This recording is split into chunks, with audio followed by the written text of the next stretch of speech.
Ngwibya ikibuzira kirigata sinshobora kukirigata ikintu nk'iki n'ubwo navyari uruntu rusani toka satani kwa jina la turashize urabona atari satani imwe mbi bona kabona nakanwa nakazuru nakananwa bya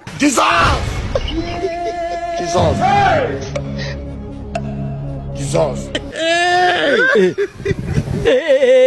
sha ndamujyana ahantu kuko uyu ashaka kumesha amafaranga nimugira amahoro ashaka kumesha amafaranga y'ubutete kubera ko niba bwamenye kubwire satani yihindura ubu na satani yihindura muri uyu cyakinda mu bindi bintu kare agasura n'agasura ki n'agasura ntambara kaburimbo ni nziza igihore gisa neza uyu muntu kweri mwamutoye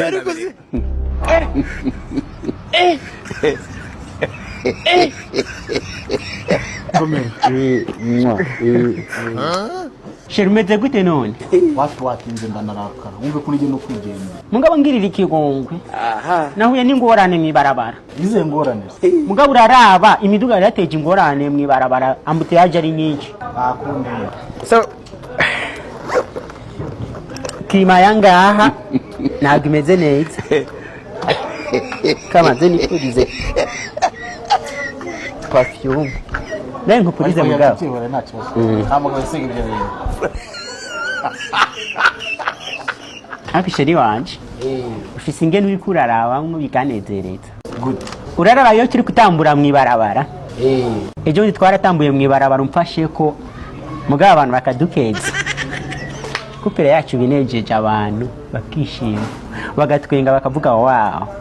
Ukorera kuri kabogari. Kadi na jurambona. Jose meze nk'abakobwa b'Abanyarwanda akobwa abantu tuba dufise umuco. Ugize ngo sinywa mayoga sinsinda sinkunda n'amahera. kugira umuntu Mugabo ndayizi kwigiye kizogera nkagagira kazoza ko kugira amahera yanje. Asa shere nkubaze warize? Warize? Mugabo jewe narize ariko sinizi ibyo nashakaga. Nashaka kwiga imenyetso amakuru. Ku buryo urukweto gucikira mu nzira Oya nyene urumva nashaka kwiga imenyesha amakuru ariko mama waje aravuga sakazi k'abakenyezi